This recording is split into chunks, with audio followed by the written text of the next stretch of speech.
Assalamualaikum warahmatullahi wabarakatuh.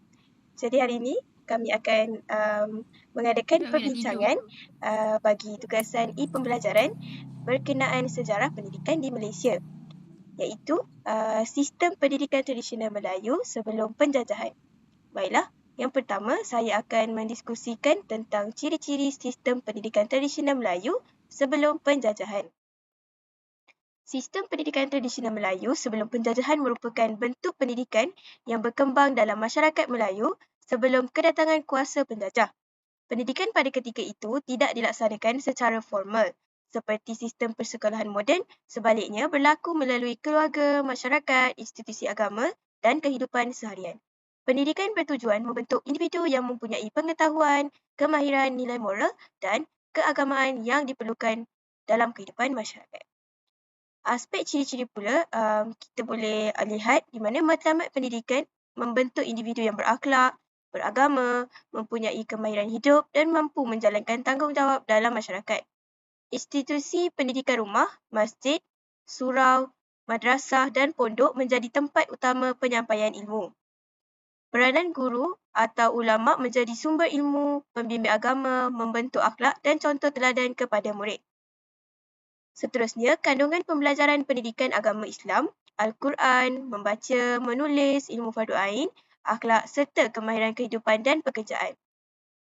Dan untuk ciri yang terakhir, kaedah pengajaran iaitu hafalan, talaki, pembacaan, soal jawab, bimbingan secara langsung, pengulangan dan pembelajaran melalui pemerhatian serta pengalaman. Baiklah, untuk yang kedua, saya akan mendiskusikan tentang matlamat pendidikan. Matlamat utama pendidikan tradisional Melayu adalah untuk membentuk manusia yang baik dari segi agama, akhlak dan kehidupan bermasyarakat. Pendidikan bukan semata-mata bertujuan mendapatkan pekerjaan, tetapi lebih kepada menyediakan seseorang untuk menjalani kehidupan berdasarkan nilai dan norma masyarakat. Dalam masyarakat Melayu yang semakin dipengaruhi oleh Islam, pendidikan agama menjadi aspek yang penting. Anak-anak diajar membaca Al-Quran, memahami asas agama serta mengamalkan nilai seperti hormat menghormati, amanah, sopan santun dan bertanggungjawab. Selain itu, pendidikan turut bertujuan menyediakan generasi muda dengan kemahiran yang diperlukan dalam kehidupan seperti bertani, menangkap ikan, berniaga, pertukangan dan kemahiran rumah tangga. Seterusnya saya serahkan kepada rakan pembentang. Terima kasih Ayuni. Baiklah, kalau kita lihat dari aspek institusi pendidikan pula, pendidikan tradisional Melayu berlaku di beberapa tempat dan tidak terhad kepada sekolah sahaja. Antara tempat yang menjadi pusat pendidikan adalah rumah, masjid, surau, pondok, madrasah dan istana. Sebagai contoh, rumah merupakan tempat pertama seorang kanak-kanak mendapat pendidikan. Dan dalam hal ini, ibu bapa memainkan peranan dalam mengajar asas kehidupan, adat dan tingkah laku kepada anak-anak. Manakala masjid dan surau pula menjadi tempat untuk mempelajari ilmu agama, membaca Al-Quran dan mendapatkan pengetahuan yang berkaitan dengan Islam. Selain itu, terdapat juga pondok yang menyediakan pendidikan agama dengan lebih tersusun dan mendalam. Madrasah pula turut memberikan pendidikan agama dan beberapa ilmu pengetahuan yang lain. Kemudian, bagi golongan-golongan yang tertentu, istana juga menjadi tempat pendidikan, khususnya berkaitan pemerintahan, bahasa, kesusasteraan dan adat.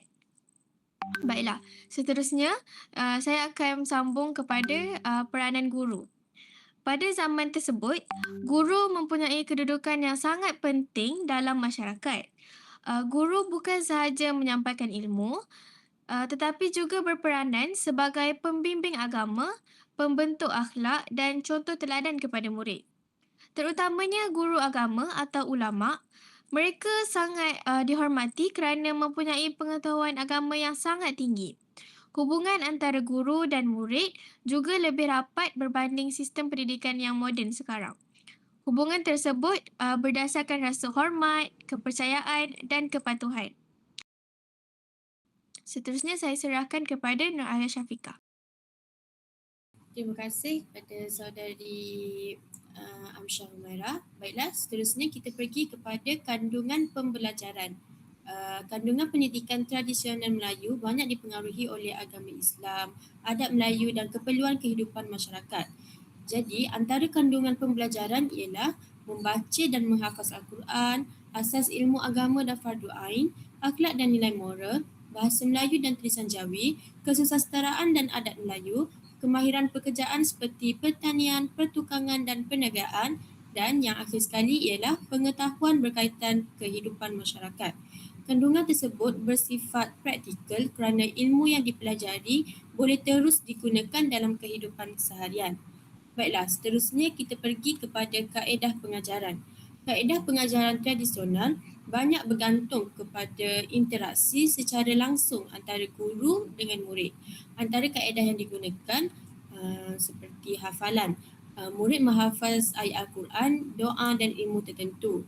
Kaedah talaki pula, murid belajar secara langsung daripada guru, khususnya dalam pembelajaran Al-Quran. Seterusnya, kaedah soal jawab iaitu guru bertanya soalan dan murid memberikan jawapan. Seterusnya, pengulangan. Kandungan tertentu diulang sehingga murid menguasainya. Akhir sekali, amali dan pengalaman iaitu kemahiran di kehidupan dipelajari melalui praktik secara langsung. Jadi, kaedah-kaedah tersebut sesuai dengan keadaan masyarakat pada ketika itu. Hal ini kerana pendidikan lebih menekankan penguasaan ilmu, pembentukan akhlak dan kebolehan mengaplikasikan kemahiran dalam kehidupan. Baiklah, seterusnya saya serahkan pembentangan ini kepada Dini Atika.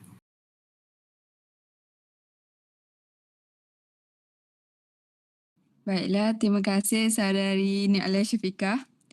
Seterusnya saya akan sambung kepada ciri yang paling penting. Pada pendapat kumpulan kami, ciri yang paling penting dalam sistem pendidikan tradisional Melayu sebelum penjajahan ialah matlamat pendidikan yang menekankan pembentukan akhlak dan nilai keagamaan. Hal ini demikian kerana pendidikan pada ketika itu bukan hanya bertujuan untuk memberikan pengetahuan kepada seseorang, tetapi juga untuk membentuk individu yang berakhlak, bertanggungjawab, menghormati orang lain dan mempunyai pegangan agama. Nilai-nilai tersebut penting untuk memastikan keharmonian masyarakat dapat dikekalkan. Selain itu, pendidikan yang berasaskan agama dan akhlak juga dapat membantu generasi muda untuk memahami peranan dan tanggungjawab mereka dalam keluarga serta masyarakat. Sebagai contoh, mereka diajar untuk menghormati ibu bapa, menghormati guru serta membantu masyarakat dan mematuhi adat serta nilai yang diterima oleh sesuatu masyarakat. Ciri ini juga penting kerana masyarakat Melayu sebelum penjajahan tidak mempunyai sistem pendidikan yang formal seperti pada masa kini. Jadinya, pendidikan melalui keluarga, guru agama, masjid, surau dan masyarakat menjadi mekanisme utama untuk memudahkan ilmu, nilai, budaya dan tradisi daripada satu generasi kepada generasi yang seterusnya. Baiklah, kesimpulannya, sistem pendidikan tradisional Melayu sebelum penjajahan mempunyai ciri yang tersendiri